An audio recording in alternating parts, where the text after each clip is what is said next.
Pasti kalian sudah sering mendengar kata Bitcoin dan blockchain, atau bahkan kalian sudah sering membicarakannya. Kalau ngomongin cryptocurrency, pasti nggak jauh-jauh dari blockchain. Tapi kamu tahu nggak apa hubungannya blockchain sama cryptocurrency? Terus, gimana sih cara kerja blockchain?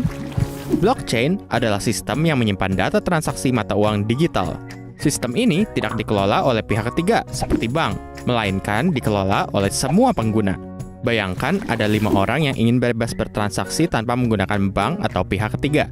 Sebut saja Joko, Giman, Marwan, Sony, dan Gatot. Dengan kesepakatan bersama, mereka memiliki rincian akun mereka masing-masing tanpa harus mengetahui identitas orang lain.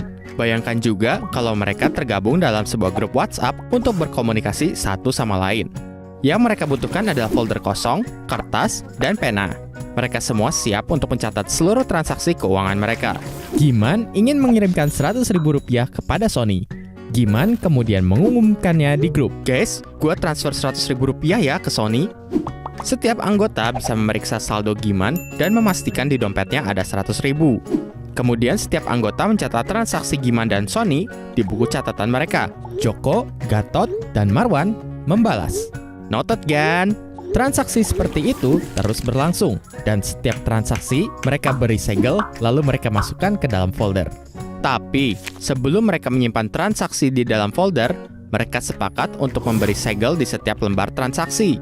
Segel ini dibuat supaya tidak ada yang mengubah catatan mereka. Mengingat catatan itu akan disimpan dalam jangka waktu yang sangat lama, jika gembok aman, semua anggota nggak perlu khawatir catatan mereka berubah. Sebelum melanjutkan cerita 5 sekawan tadi, ada 3 hal yang harus kamu ketahui. Blok terdiri dari 3 unsur, yaitu data, segel baru, dan segel lama sebagai referensi dari transaksi sebelumnya. Proses pembuatan segel ini memerlukan sebuah mesin. Di sini, kita sebut saja mesin segel. Ajaibnya, mesin segel ini akan mengeluarkan kombinasi huruf acak jika kita memasukkan angka berapapun. Katakanlah kita memasukkan stiker dengan label angka 5. Setelah diproses oleh mesin segel, ternyata angka 5 berubah menjadi kombinasi huruf. Ajaib bukan? Jika kita coba lagi memasukkan kertas stiker dengan label angka berbeda, mesin ini mengeluarkan kombinasi baru. Ternyata, mesin segel ini bisa mengeluarkan kombinasi acak huruf dan angka. Bagaimana kalau kita sepakat untuk mencari angka yang menghasilkan kombinasi antara kata burger dengan angka dan huruf lainnya? Jadi, untuk menyegel transaksi, kita harus mencoba berbagai kombinasi angka hingga menghasilkan label burger. Percobaan pertama menghasilkan kombinasi mirip kata bakpia. Percobaan kedua muncul kombinasi mirip kata onde-onde. Belum muncul kombinasi dengan kata burger. Setelah melakukan ribuan kali percobaan, ternyata angka 14045 menghasilkan kombinasi kata burger 00. Dan bingo! Kita menemukan segelnya. Akhirnya, satu kertas transaksi bisa kita lipat, lalu disegel dengan stiker berlabel 14045. Sekarang, kita bisa memasukkannya ke dalam folder. Label 14045 ini juga disebut sebagai proof of work, yang artinya ada sebuah upaya untuk melakukan percobaan memasukkan stiker dengan label angka ke mesin, hingga menemukan kombinasi burger 00.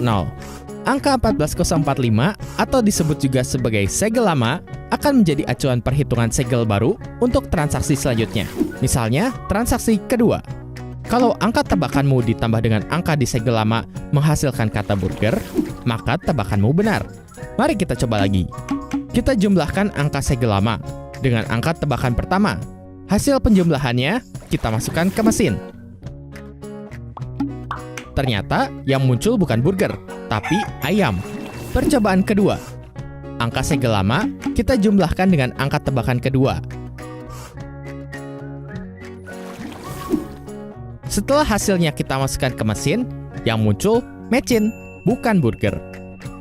Setelah melakukan ribuan kali percobaan, akhirnya kita menemukan angka 14022. Segel lama 14045 ditambah calon segel baru 14022, hasilnya 28067. Saat hasil penjumlahannya kita masukkan ke mesin, muncul burger 01. Bingo! Stiker berlabel angka 14022 adalah segel transaksi kedua. Jadi, transaksi kedua bisa kita sebut dengan data. Angka 14022 bisa kita sebut dengan segel baru. Angka 14045 bisa kita sebut dengan segel lama, referensi dari transaksi sebelumnya. Bagaimana cara validasi pada setiap transaksi? Cukup menambahkan angka segel baru dan segel lama, kemudian jumlahnya dimasukkan ke dalam mesin segel. Jika yang muncul adalah burger 01, maka transaksi dinyatakan valid. Kata burger ini hanyalah ilustrasi, karena proses enkripsi yang sebenarnya sangat rumit. Kembali ke cerita Giman. Pada transaksi pertama, mereka memberi segel referensi transaksi dengan 5 digit angka 0, karena tidak ada transaksi sebelumnya. Mereka menemukan segel pertama yang menghasilkan kombinasi burger 00 dari mesin segel. Transaksi pertama inilah yang menjadi cikal bakal blockchain atau Genesis block. Pada proses penyegelan transaksi berikutnya, Joko, Giman, Marwan, Sony, dan Gatot mencoba menghitung dan memasukkan angka ke mesin segel. Ketika Marwan menemukan hitungan yang tepat, Marwan mengumumkannya lewat grup WhatsApp. Semua anggota langsung melakukan verifikasi dengan cara menambahkan angka di segel lama dengan angka yang baru Marwan temukan. Lalu, mereka masukkan hasil penjumlahannya ke mesin segel. Setelah muncul kode verifikasi burger 01, seluruh anggota WhatsApp langsung mengonfirmasi. Mereka masing-masing menyimpan kertas transaksi kedua ke dalam folder, lalu memulai transaksi baru. Jadi, catatan transaksi Joko, Giman, Marwan, Sony, dan Gatot adalah blok, dan folder penyimpanan mereka disebut dengan blockchain. Lalu proses penyegelan setiap transaksi disebut dengan mining. Karena proses penyegelan ini memakan waktu dan tenaga, setiap orang yang berhasil menghitung atau menemukan angka yang tepat akan mendapat imbalan Bitcoin atau uang digital lain. Bitcoin ini sebenarnya hanyalah sebuah nama. Ia menjadi bernilai karena kesepakatan kelompok itu untuk menghargai proses penyegelan yang rumit tadi. Makin banyak orang percaya dengan konsep dan sistem Bitcoin, maka nilainya akan semakin tinggi. Bagaimana jika ada orang yang ingin bergabung dengan mereka? Satu orang ini secara otomatis mendapatkan salinan seluruh transaksi sebelumnya. Dan jika ada transaksi baru, sebuah blok akan terbentuk dan langsung didistribusikan ke dalam network. Nah, apakah kamu sudah mengerti cara kerja blockchain? Atau jangan-jangan malah makin pusing?